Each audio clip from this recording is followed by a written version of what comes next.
take a step back and look at the unique APEC gathering, in particular where some of the meetings are taking place. Well, at least part of the gathering will take place in Yangtze Lake near Beijing, and the architecture there is quite striking. Take a look.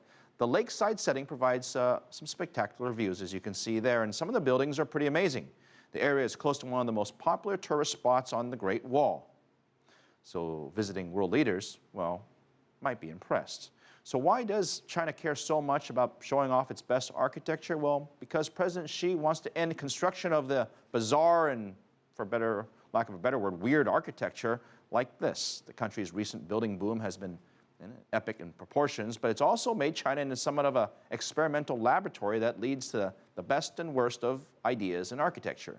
They may be fun to look at, but President Xi may not think so. He wants China's buildings to mean business as well. Now, someone who knows a thing about building in China is Jeffrey Heller. He's the president of Heller Manus Architects, and two things about their business they're doing in China. Well, he knows a lot. He joins me live from San Francisco with more. And I guess the first question for you is this building boom in China. A lot of people say there are these wonderful opportunities. You're doing big business there. Talk to me about the opportunities that you guys see and what other firms are also doing as well. Well, good evening.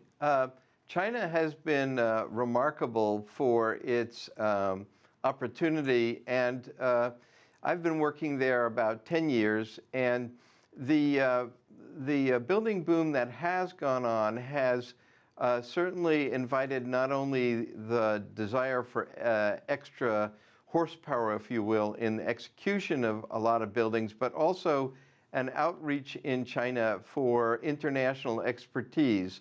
And that's been a wonderful opportunity. We have found ourselves over the last decade working all across the eastern third of China, from up in Inner Mongolia in the north down to Zhuhai in the south, and many places in between.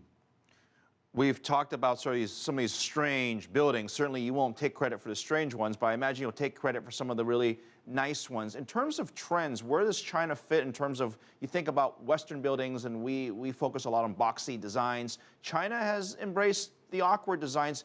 Is there a way to make the awkwardness cool along with being functional as well? And I guess as you as architects, that's what you focus on, right? Yes, that's a great question. We see our relationships with China as a two-way street. Being from San Francisco, right now we're doing some major projects, and have been for a long time, of course, in San Francisco with Chinese development investors coming in very strong numbers. So even today, just before this interview, I spoke with one of the larger China developers who's working on a project that we are working on in San Francisco. To your question, the two buildings I'm proudest of are that we did the first LEED Gold sustainable high-rise in Shanghai about 6 or 7 years ago. And recently we completed the headquarters for China's National Safety and Testing Research Center for all automotive certification, both foreign and domestic. And I think that building has come out, that complex has come out quite terrific. The President Xi's comments, I think to a certain extent, he's quite correct. There's been a lot of experimentation which has gone beyond really great international style to individual expression that gets a little bit, shall we say, over the top. And speaking of which, you can't see this, by the way. I don't want to interrupt you, but we're showing pictures of guitars and cell phones that are actually just big buildings. And to your point, I think most viewers would agree that's weird.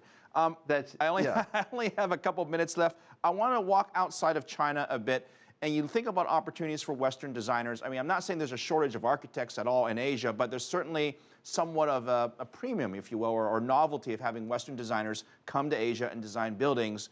Walk us through what the first couple of questions are that you have when someone says, hey, I've got this project, I want to build it, here's my budget, can you help me? Well, we approach it in a very consistent way, and this is true for most of the Westerners. We associate with a local firm, a local design firm always, And we find out about who the developer is and the reputation and so on, and the terms of the relationship. And then you know, we go ahead and step by step through the process, and we make sure that the local design group we work with is reliable and will carry the ideas through to the end. It usually works very well. And the other thing is that we've been very rewarded by the concept that the government, we work with the government just as much as private people, and they are also looking for cutting-edge sustainable design and cutting-edge approaches to urban design to make quality of life and the environment get better.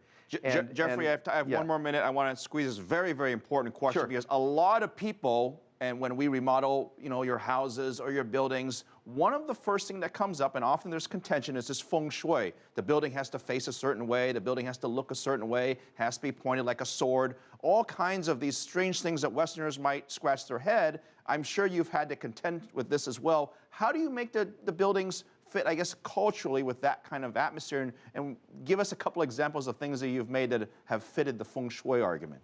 Well, I have to tell you that we have a great deal of comfort and instinctive relationship in China, and maybe that's why we're so successful. I've been using feng shui in our buildings in the U.S. long before I ever thought to go to China. And the orientation of major entryways and openings and all those things make fundamentally a lot of great sense in quality of life and spiritual ways, and certainly, I think, improve what we do. And have improved what we do in the U.S. because of our work in China. I apologize, we're out of time. Certainly a very interesting conversation with buildings, both good and bad. Thank you very much, live for us in San Francisco.